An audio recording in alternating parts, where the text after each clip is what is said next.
Hey, this is Patrick Stanzak, founder and owner of veteran-owned company Geek Heroes out here in Chicago. And this is the first installment, the very first live audit that I'm going to be doing.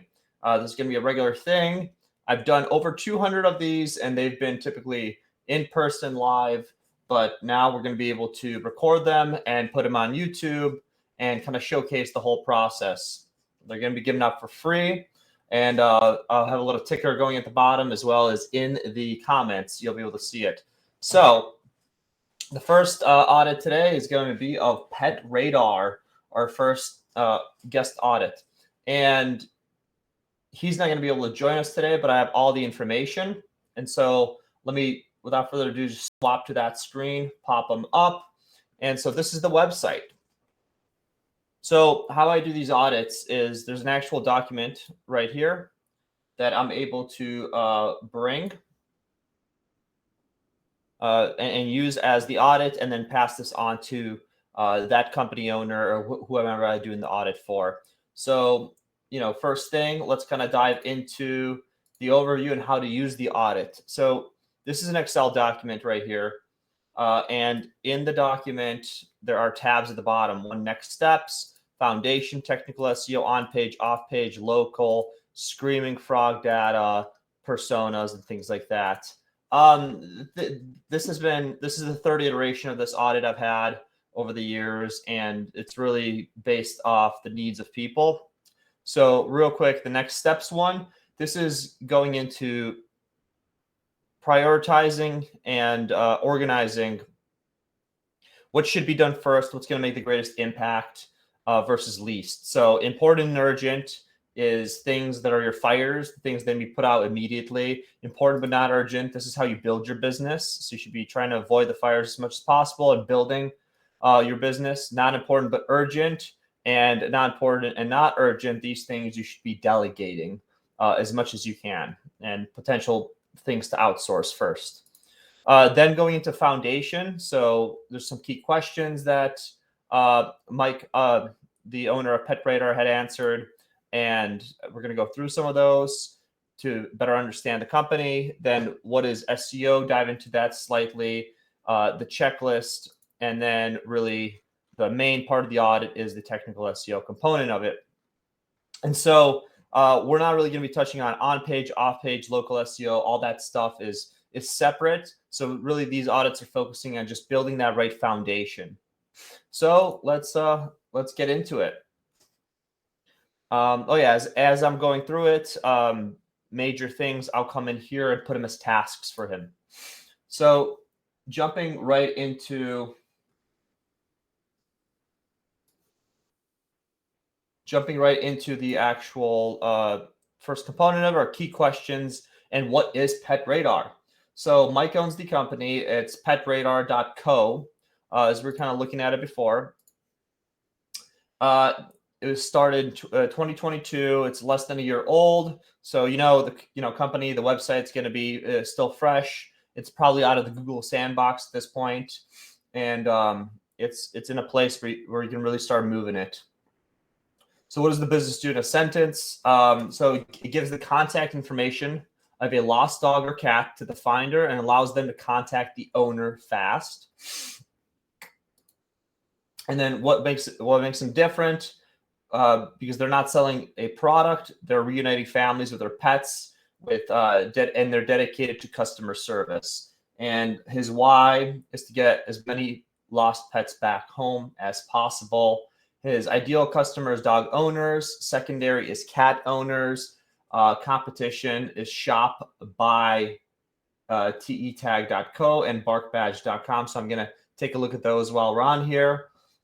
His business model is direct to consumers, website sales, and in-person vendor events. And marketing he's done as far as organic social, that's it. So just word of mouth on social and different groups and things like that. And he's only got a little bit of SEO experience, but that's pretty much it. So basically he started this company last year, built a website, looks pretty clean, and he reached out to a couple people and hopes to get a couple orders to get it started with while he's doing, his normal job and all that kind of stuff. So let's go right here. Before we dive into the technical components, I like to take a look at the website and that first page and the above the fold. So above the fold is basically what you see right now. If someone were to actually come to your website, they would most likely go to your homepage, as that's typically the number one page that gets found. And then they're most likely to see this part before they scroll. If they don't scroll, then at least they'll see this. And so that's what makes this the most important and most expensive piece of real estate on your whole entire website. And it has to answer two things very quickly right off the bat. The first being, what is this company and what do they do? So that needs to be answered right away without any distractions or things like that. So right now, when my eyes kind of go to the green here, potentially this, and I see a lot of this. This is kind of, it's good. It's a little wordy to be here in the above the fold, in my opinion. It should be brought down, maybe something else added. This brought down a bit or whatever. I think he's doing a great job of utilizing the space up in this first half. Down here, it's a little wordy because not everybody's going to read it. You want something that catches the eye. But to answer those two questions, fastest way to bring your missing pet home. I love it. It's quick and to the point. Your missing pet's just a tap away. This really, in my opinion, hits the person who's already lost their pet really hard, and just like let's get it done. Let's start the order. Maybe this call to action I would change to like find your pet now or something like that. That way it ties in directly with the fastest way to bring your missing pet home and potentially that person. Now, a website should be built for your primary user first, secondary, and then second and tertiary third. Primary, shortest attention span. They land on it. You better tell them what to do, where to do it. They've never seen you, all that kind of stuff. Secondary user, as you said, cat owners. I'm not sure if cat owners would be the secondary here. Maybe it would be something like dog groomers or some other vendors. And that way, if they come here, it's something like a partnership or something else maybe he can put together in a package for them. And that's one of the navigational items. Like, are you in the pet industry? Boom. And you go in there and maybe it showcases different ways that groomers or wholesalers or like allow dog trainers and things like that can get involved and use this and sell this to their clients, customers, friends, family, all that sort of thing. So I know he has an affiliate thing that he's building or working on building. So that would be a great opportunity to kind of fit in right then and there. And that would be more of a secondary user of the website. And so the thing about secondary users, you can make them work just a little bit harder. By that I mean like they can scroll down and see something or click a navigational item and have to go somewhere else. They have a little bit of longer attention span, and that's all right. So if we scroll through here, keeping in mind what he does, right? Which again, let me read that off. Gives the contact information of a lost dog or cat to the finder and allows them to contact the owner faster. So let's keep that in mind while we're looking at this. Trusted by pet owners nationwide. I love that he has the trust thing next, right? You want to know that it's something you can trust, right? But like maybe some numbers would be better, like the amount of time saved or by using this versus calling the police or filing a report or searching yourself. And maybe this is an assist to that, right? Or how long is the microchip versus this? How much time do you actually save? So things like that, right? Those numbers would be great to have. How it works. Your pet is found. The finder scans the tag, and then you pick up your pet. When I read your pet is found, I automatically thought like, oh, my pet is found, but by me. And so I think what he means here is like somebody finds your pet wearing this pet radar tag. And in order to get this more clear, maybe you put something around the lines of like your pet is found by someone else, or someone finds your pet. So something like that. The scanner finds the tag and you pick up your pet. So a little bit more clear, but overall, great idea. This looks really good. Very clean website overall. The color scheme's great. So I like it. Passive GPS, no batteries, 100% waterproof. Go missing annually. Nobody wants to lose a pet. This is great. Pet ready solution. I mean, who wouldn't want this, right? Our customers are saying, okay, yeah. So great job overall. We can dive deep into like a website audit and how the page is structured and all that, but I kind of went over a little bit. The reason being is like, we want to make sure that we have those primary, secondary, tertiary users, accounted for. This is a web and SEO audit. And honestly, where SEO is headed is towards UI UX primarily first, right? Making sure the users get the best experience possible. So that's why doing this sort of thing is very important for SEO. All right, so let's dive into the next part, which is what is SEO? And basically, I divide SEO into 4 main components. There's a lot to it. I'll create a video on this later and probably attach it to this and all audits. But what is SEO? 4 main components. Technical SEO, we'll be going to today. Technical stuff, basically the foundational pieces, so search engines can actually find the things you want them to find on your site. And you can find for the things you want to get found for, hide the things you don't want to get found for, and we'll go into all that later. On-page SEO, this is like when people think SEO, this is mostly what they think.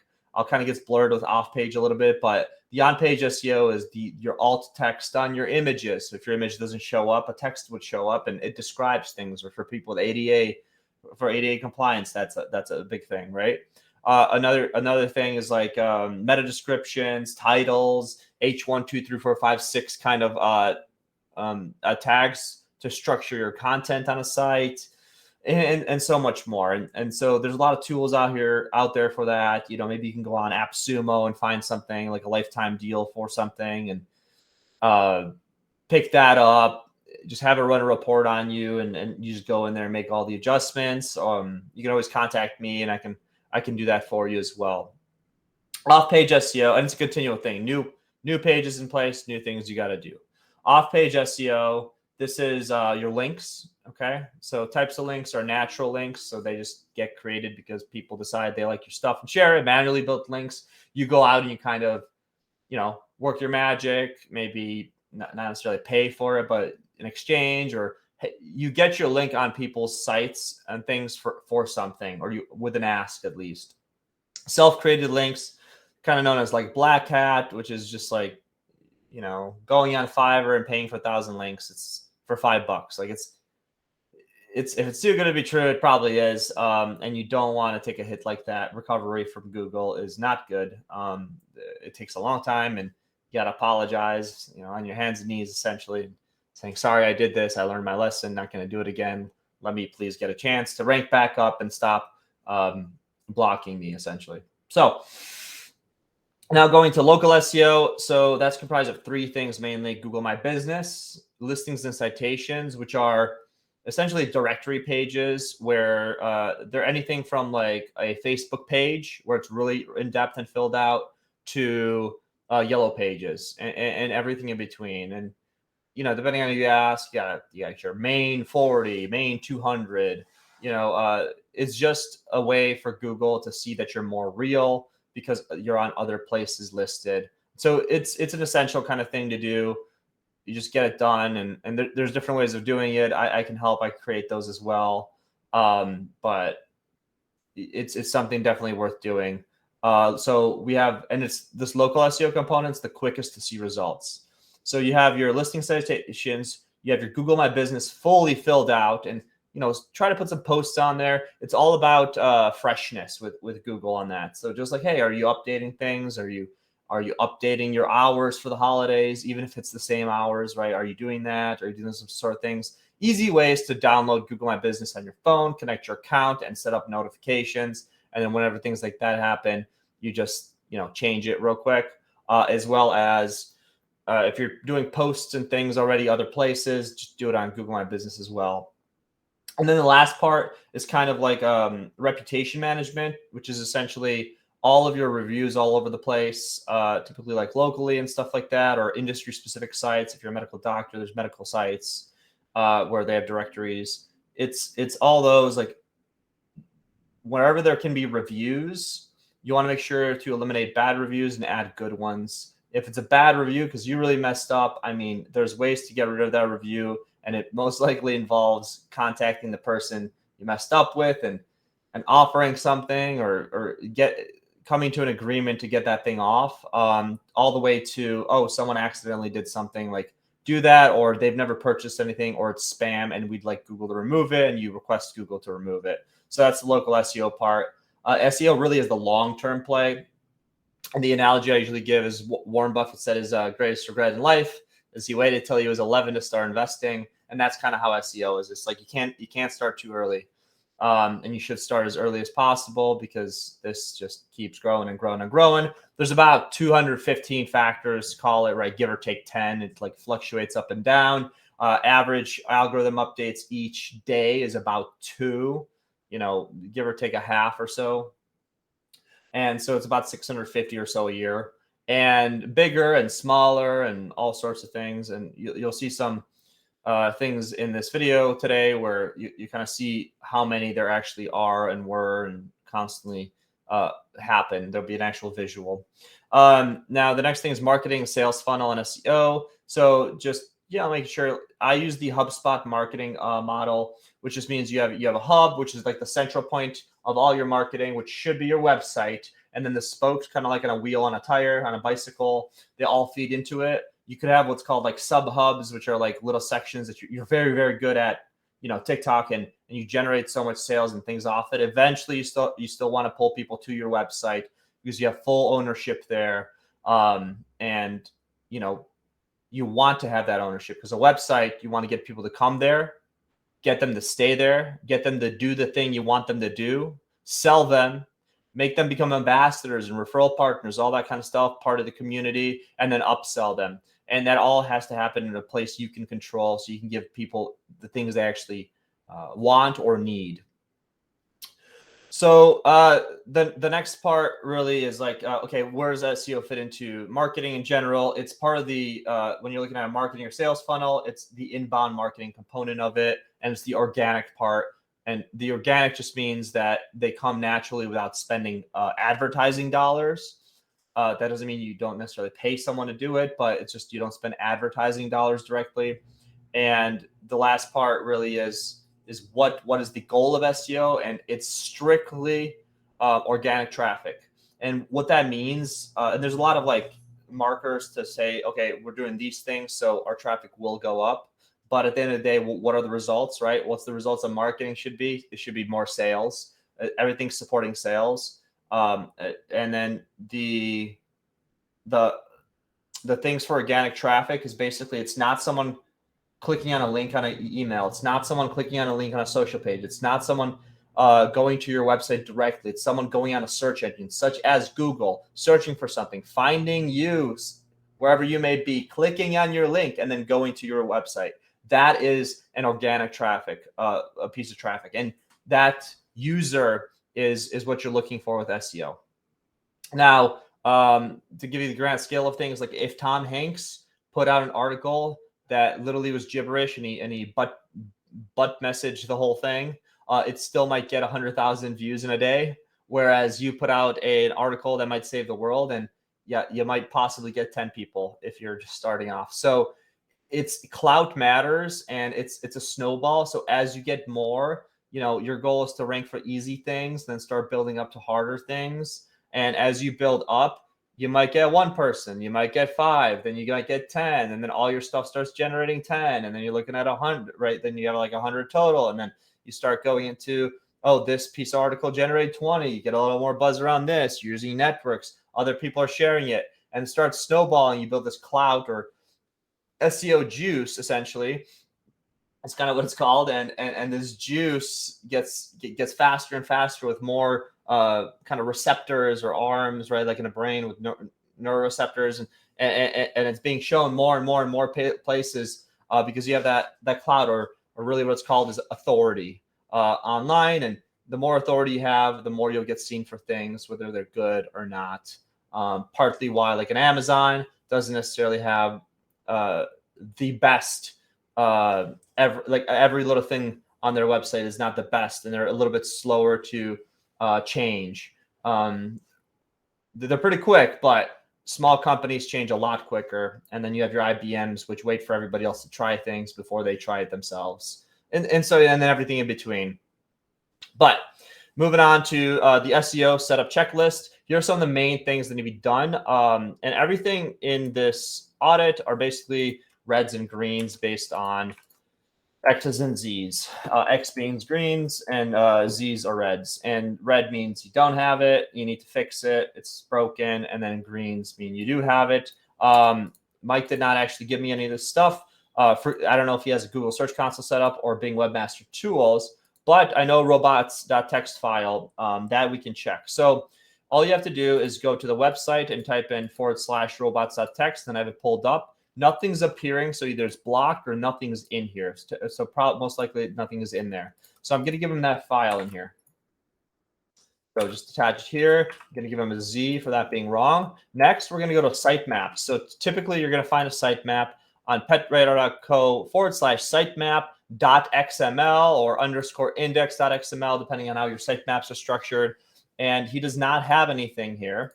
And so a very simple solution to both of those and a lot of other problems that I've found on his site is install, because I know he's using WordPress. And so I think the very simple solution is to install Rank Math plugin and fully fill it out. So the Rank Math plugin automatically just has your sitemap that gets created, and as you add new pages and things, it'll get updated. It also has your robots.txt files in there, your schemas in there, a whole bunch of other things. I would personally recommend hopping off Yoast and going to Rank Math. There's a nice, easy transition there. And the way I like to put it is free Rank Math has more, and it's more granular than paid for Yoast. So I haven't used Yoast since Rank Math pretty much came out, but at least last I checked, this last year, like 6 months ago or so, that was still the case. And Rank Math does have a paid version now, which does even more. So for more advanced sites, you're dealing with more pages. It's worth kind of potentially exploring that as an option. But either way, free Rank Math is the way to go, and it'll solve a lot of these issues. Google Analytics, make sure you have that set up. Google My Business, Facebook business page, Instagram business page, LinkedIn business, basically all your social pages. Make sure you have all of those set up. Currently using for his registrar, I'm not sure who he's using for these things. So we're going to go on to the technical SEO component. So we just talked about robots.txt files and some sitemaps and things like that. And I'm going to go into real quickly how search engines work. This will drive the point home of this indexing and why all this stuff's very important. So basically, Mike, search engines go out and send crawlers or robots or spiders, and they crawl the internet and they look at a whole bunch of different pages. When they get to you, and you know what, I'll give you my analogy. So imagine you have a castle, all right? The castle has a lot of hallways and doors, and in the doors there are rooms, and the doors can have locks on them as well.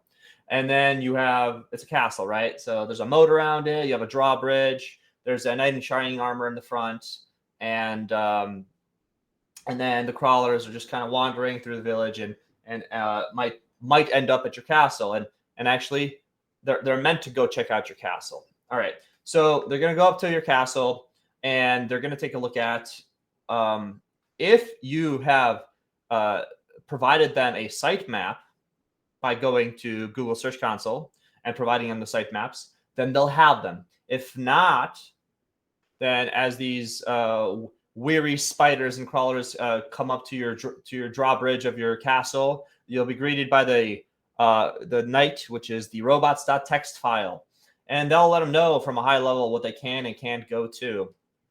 Like, hey, you're not allowed to enter. You are allowed to enter. The drawbridge signifies if the website is essentially live or not. Drawbridge is up. I mean, nobody's going in there. It's not live. It's down. It's live, and people can access it. It's public.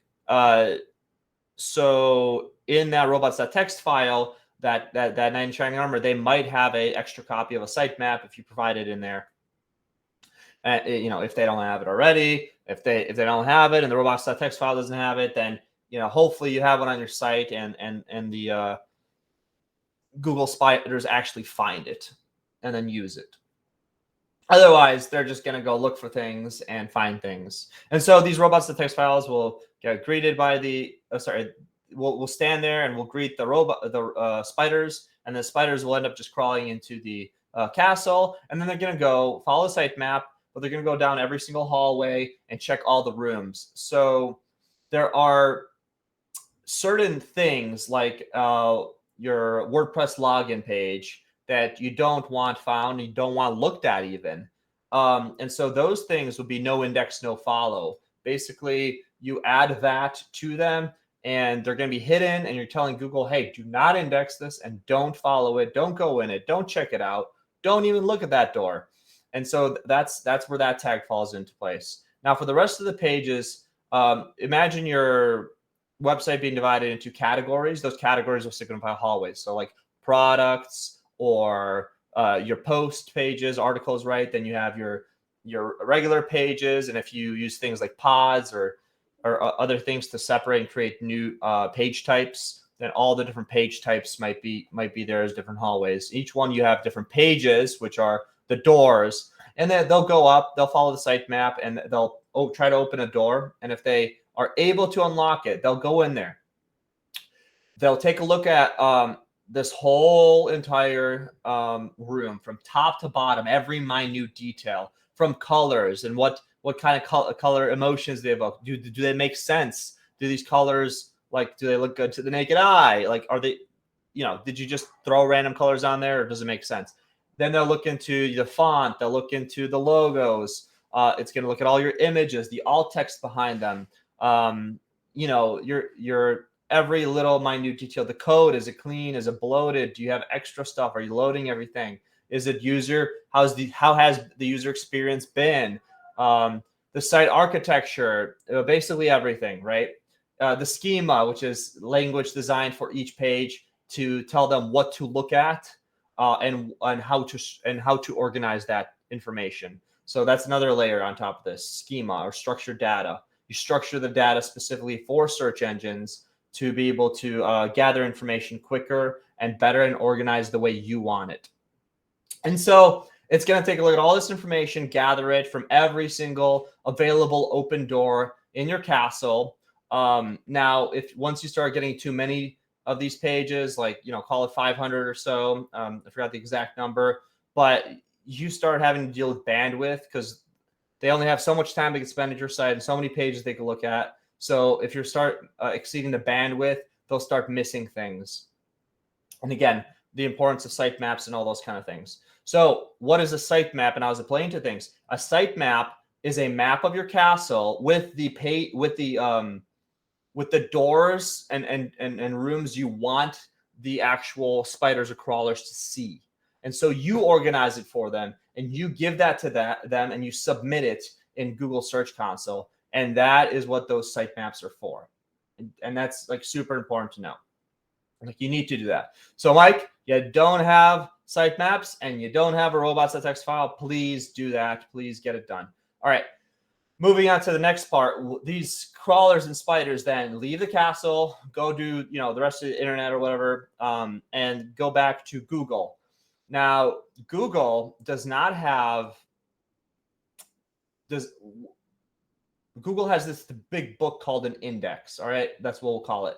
It's a big book, and all this information the spiders gathered, they'll prioritize it, organize it, and put it in this book.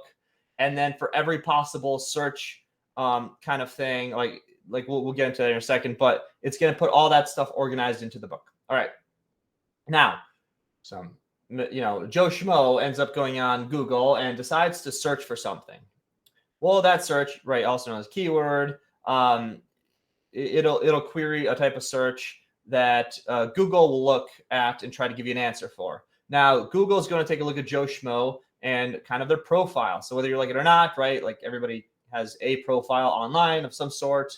You could try to constantly like delete it, not be around it. It's very hard unless you really, really try to. But most part, everybody has a profile online. So it's going to take a look at that profile. It's going to take a look at your likes, dislikes, tendencies, all that kind of stuff, search tendencies, and so on and so forth.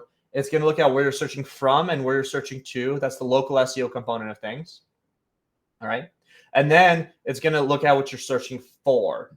It's going to take all that information and it's going to go to not the internet for the answers. It's actually going to go to its index because it already has all of its data organized there. And so then it's going to use that data from the index, from that big book, to organize a list, 1 to 1 million or so results, right? Prioritized 1 being most likely to answer your question and 1 million being least. And throwing some ads and stuff in there for people who have paid for it, and then spit out that result for you. And that's a search engine result page. And that's why you need to have your sitemaps done, because if you don't, then they're going to make stuff up. And essentially the big key thing out of all this is if you're not indexed, you're not real. And so you need to make sure to take care of these technical foundational SEO things, whatever you want to call them, technical SEO, foundational SEO, the basic setup, like whatever it is. Most people don't dive into this very much, but again, foundation is big for me. And if you don't have this, it doesn't matter what you do because you're not like fully aligned with what Google's looking for. And so you won't grow as quickly as you could. And so now diving into actual things, we're using Ahrefs to figure out what's happening with petradar.co. And looking at this and just searching at it as a site explorer, we see that their backlink profile is a 0. They have 1 backlink, 1 referring domain. Traffic is 0. They're not doing any paid search. Their organic traffic in general is 0 as well. They have 1 keyword. But it's basically, they're not really very existent on the internet. And, some main things they could that Mike could probably do to get this company a little bit more seen is some things we noted. Like first, let's take a look at all the pages and see what they're actually indexing, right? So look at all these pages. Some of these are indexable and some are not. So let's take a look at it. Let's sort by non-indexable. So look, he has 7 pages here that are non-indexable. And what are they? Funnel checkout, email protection, action, reset password, all that kind of thing. And canonicalized, which is good. No index, email protection, funnel checkout. Okay, cool. So I'd like to take a look at some of these other things. Like look at this, CSS. Let's take a look at that. Okay, that's nothing. Let's take a look at this, right? That's also just gibberish. All right. So my point here is a lot of these pages also appear here when you go to Google and type in site : and you throw in the URL specifically, it'll show up all the results you pop up for. So if we start looking at this stuff like affiliate registration, let's pull up a couple of these, right? Collab, random, compartment, lights. So, okay, great. So this is an affiliate page he has. We have a gift card he has. Pet tag. Okay, look at this, right? Index of WordPress includes text. Random stuff here. This is not something regular people want to be shown. And these are things that Google has indexed. That's why it's on the search engine. So if you type in site : and throw in your URL, you'll be able to see the things that are indexed with that URL. So now we clicked on a couple of these things, and I mean, they're just a lot of them are just kind of like gibberish. Now it says 55 here, and so right, this is not 55 of them. It doesn't show me a second page, but if you look at this, we have omitted some entries that are very similar to the 17 already tagged. So there could be a lot of the same, kind of stuff like this, and we don't want that. So this tells me right off the bat, he has not created a sitemap, which means that Google's just finding anything and everything, which is we verified that it is true. He also doesn't have a robots.txt file. Installing rank math will automatically probably account for a lot of these issues. And one thing, you got to install, you got to do all that stuff, but it's important to do, and there's more we can do with it too. So now that we know how technical SEO works, going into indexation, he is not being indexed properly. So it's not correct. He doesn't have a good sitemap. And how many pages are actually getting indexed? It says 55 on here. So we're gonna put 55 because the correct amount that should be being indexed is just it's a different number altogether. And let's see.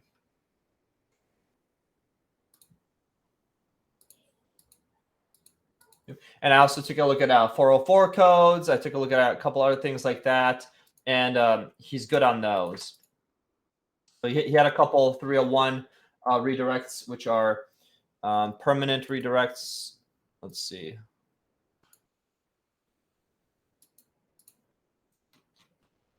Yeah, these are permanent redirects, and 302s you can use, but they're going to temporarily redirect you, so you don't want to have those too much. Now, what do you do with all the stuff that's already indexed, right? So that's a problem. So the next thing he needs to do after installing Rank Math is go into Google Search Console, set it up, and remove pages that are indexed that shouldn't be. And really, the only pages that you want indexed are value add pages that could stand alone by themselves and provide a ton of value. All right. So, he's got some work here. There's a lot to do, but moving on to the next stuff. Thank you pages. These are for specific funnels and stuff. He doesn't need those right now. They're meant for certain reasons to do. PDFs, I don't think I saw any on there, which is good. You don't want to index PDFs. You want them to be separate. They can be things that are like call to actions or landing pages that you give something out for free. That's fine. Just don't index them individually. Dates, right? If you're going to create a whole page from that PDF and make it so it's all living on your website. Dates, I didn't see any of that. Authors, he's good there. He's good there. I was putting red for some reason. Sorry, Mike. A lot of red. I was kind of getting used to it. But no, you didn't have any of that. You didn't do post tags, product tags because you don't have them. WordPress directories. You're fine. Oh yeah. So WordPress directories. That is something that that was appearing, right? Account pages. So that stuff was appearing. Media attachments, you're good there. Category pages, I didn't take a look at that. Thin, no value. I mean, a lot of those were no value, even though they also fall into the account pages or WordPress directory pages. So moving on to site architecture, topics and categories, subcategories. Basically, does this make sense? So thinking about the site, okay, I come here, I understand, I need to get my dog back. When I scroll down, there's no sticky header, so I recommend doing that at least. And then how it works. Oh, this is all one page thing. Okay, I gotcha. So, I mean, there's really nothing here I can do. Get started takes you to another page, I assume. And then when you sign in, you might have a back end, which we're not going to do here. But it's pretty slow. Once I click get started, it's still going. So I would probably address the hosting. And once we look into that, that'll probably show some issues there as well. I have a very high internet speed and a pretty good computer, so shouldn't be experiencing any issues like that. Now, topics and categories, subcategory. I mean, he's good there because he only has the one. Is there an SSL cert in place? So, really quick way of checking this, guys, is you click you delete the S and you click enter. Does it redirect you to the SSL version, which is HTTPS? Also, if you do www, it should also have a redirect there to take you to the preferred version. Or if you do have www, take it away and see if it does it. And you want to do that both for the S and without the S. So let me check all of those combination of things. And he is good there. Perfect. Good job. Site redirects to preferred version. Perfect. Favicon, does he have the little image? He does, and that works. No uncategorized pages. I mean, we're gonna go with a bad there because he doesn't even have any categories because that sitemap's not created. Broken links. Yes, the sitemap link, at least that one. Internal link present. There's not really internal linking. I mean, I'll give him a good for that, because the only internal link he can have is a contact page that goes to the main page, to the contact form. So he has that. HTML sitemaps is a little more advanced thing for very particular situations, but he does not have that, and that's okay. Let me go back to the home page and see if he has an FAQ page or anything regarding terms and conditions, privacy policy, and he does not. So, I got to give him a red for that.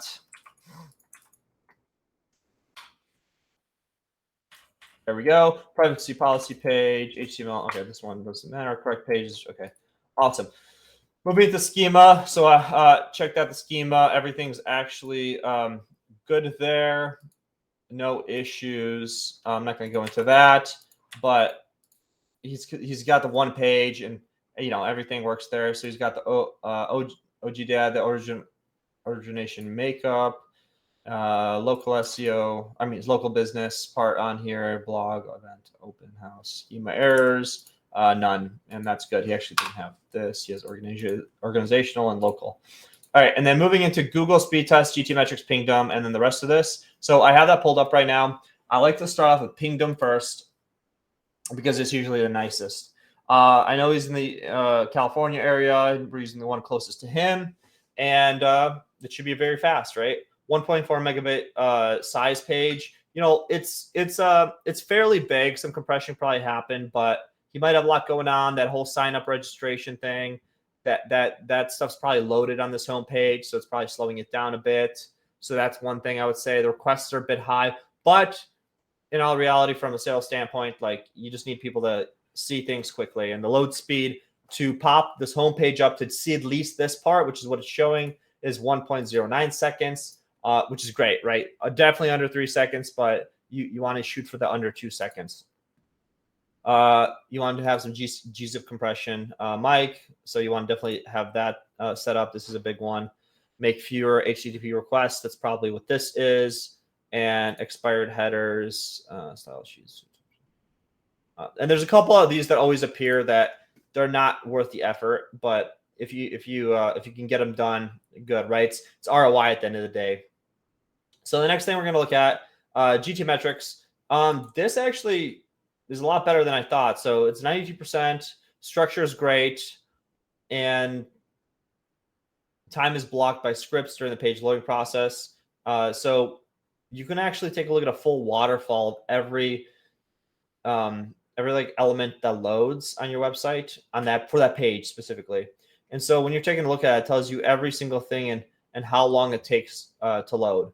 So I'll take a look at this red error. It's not long, but it might be causing issues. This one's almost a second, and it's because you have Hotjar on there.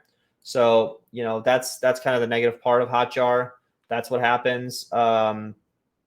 If you can have that load post load, then that's fine, and like a lazy load kind of thing. And then we have, or throw that code at the very bottom, lazy load, and then the bottom stuff won't load until you need it, or until the front's kind of loaded.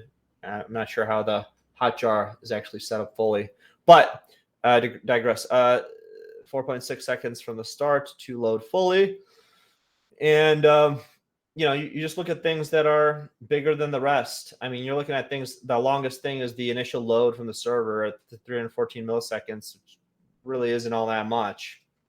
So it's not that big of a deal, right? This red thing I'd be concerned with. I'll take a look at this a little bit, which is Hotjar. I'll take a look at this. But at the end of the day, I mean, load time, largest content element loaded, which is that biggest thing that needs to load, is 639 millisecond load time for the page, which is fantastic. Good experience, 1.2 seconds or less. That's accordance with GTmetrix, and so that's great. But then we look at page speed insights. So on desktop, fantastic, right? It's great, but I would the only thing is size these a little bit better. Just use this as a guide. Use I like to use. You want to still have quality and stuff. I like to use PNG. Tiny PNG or some kind of compression tools or something more native to WordPress. like Short Pixel does a great job because it also converts to WebP and some of the newer image files, and so automatically. So that's kind of a nice thing I like to use. And best practices. I mean, I guess that's your only thing. Largest contentful paint here is actually a lot longer than here. And so what's the difference here, right? Well, basically what they're doing is they're using kind of like the average device, the average mobile device right here. What is the average computer and average mobile device that a person uses? I think they go a little bit lower than that also, but that's what they're really showing you here. It's like, okay, we're not talking about ideals here, perfect situations. We want everybody to see things. And so even in the worst situation is 1.4. I think that's great. 1.2 is ideal, I guess, is what they're wanting. But for mobile, this is a problem. There's a huge long load time before something actually occurs. You can take a look at this also right here for more information, more in-depth information. But basically, the server response time for mobile seems to be kind of slow. There's a 1.28 second time, which by that time we would like everything to be loaded. Now it says server, but that could also just mean there's plugins and other things that are being loaded up. Might be Hotjar. I'd recommend taking off Hotjar, reloading this, and seeing if it fixes it. If not, then then it's something else. But play around with that. Reduce unused JavaScript. That's a tough one. Just the nature of WordPress. When you install a plugin, a lot of those scripts are loaded on every page, whether you're using them or not. Like a big one is WooCommerce. WooCommerce is used on all your pages, whether you're on the product page or not. And so it's always a thing and a concern. And you should always have a stronger server to be able to handle that. In my opinion, don't go with the shared server option if you're doing WooCommerce.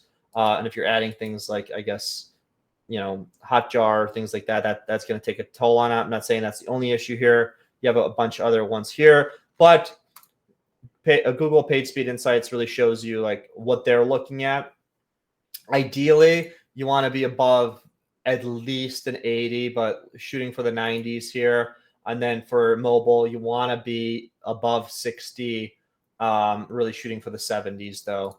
It's a lot harder with mobile, and yeah, so like that's something to work on there.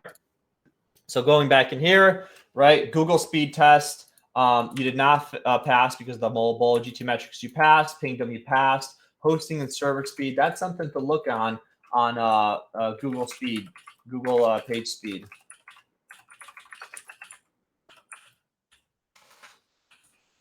Overall page speed and time requests. I think overall you're pretty solid.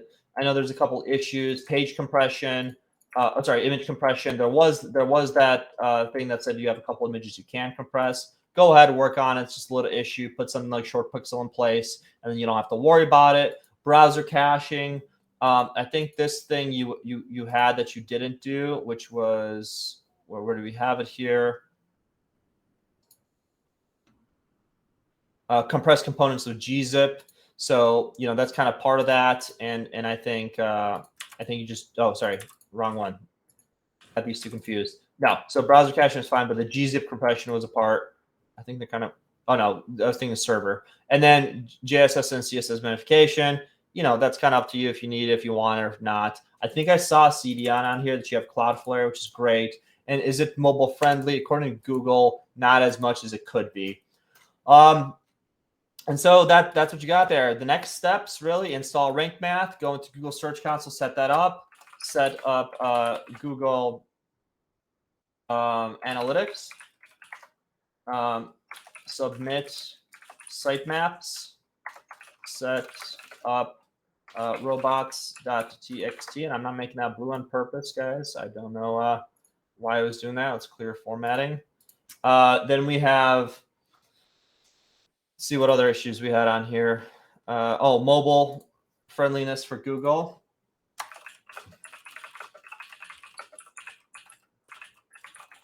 And then honestly, guys, like more content,